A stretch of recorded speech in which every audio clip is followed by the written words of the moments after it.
another thing that impressed me, and we're here in your museum, and you can eat off the floor. Yeah. I mean, in those garages, you can eat off the floor. Oh, goodness.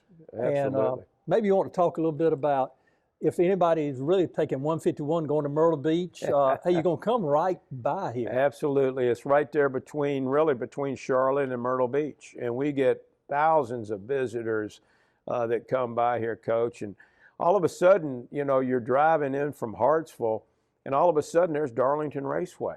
I mean, with very little fanfare. I mean, all of a sudden you come up on it and you're like, oh my goodness, there's Darlington.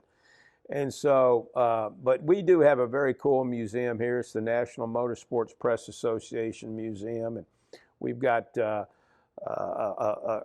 really cool Hall of Fame of who's who in motorsports. And not just NASCAR, but all the other disciplines, A.J. Foyt and although Mario Andretti is in the Hall of Fame. And we got some really cool cars here too. We've got about 20 vintage stock cars that fans can come visit. And you know, we got Pearson, we got Yarborough, we got Dale Earnhardt, we got Petty.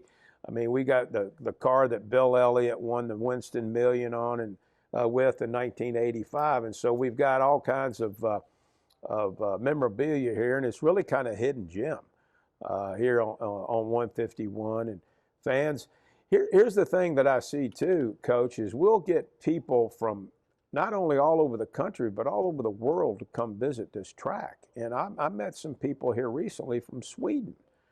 And my lady in the gift shop called me and said, hey, there's a couple from Sweden in here. Can you come talk to them? I said, well, I don't know Swedish, but I'll be glad to come talk to them. So I came in and we started talking. I said, oh, how in the world did you come up on Darlington?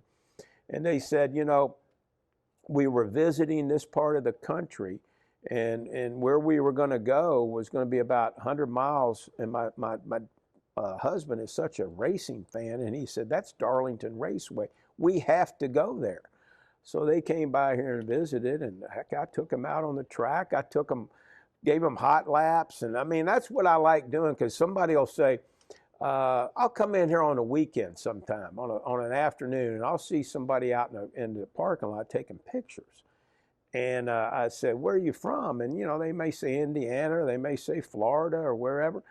And I said, what made you stop here? Oh, I've always wanted to see Darlington. I've always wanted to come to Darlington. I said, well, you want to go look at the track?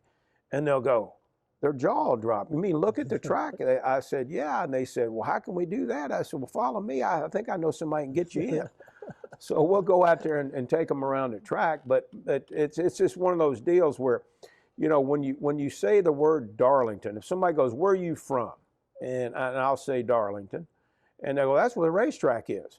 Well, you know, you don't say that about every other place where you're from. You know, if somebody says, where are you from? Well, I'm from, you know, Greensboro, or I'm from, you know, Savannah or something like that. They don't immediately tie something in with what's famous for that particular area. So that's why I think one thing that makes Darlington so special is just that identity and that awareness that people have about it.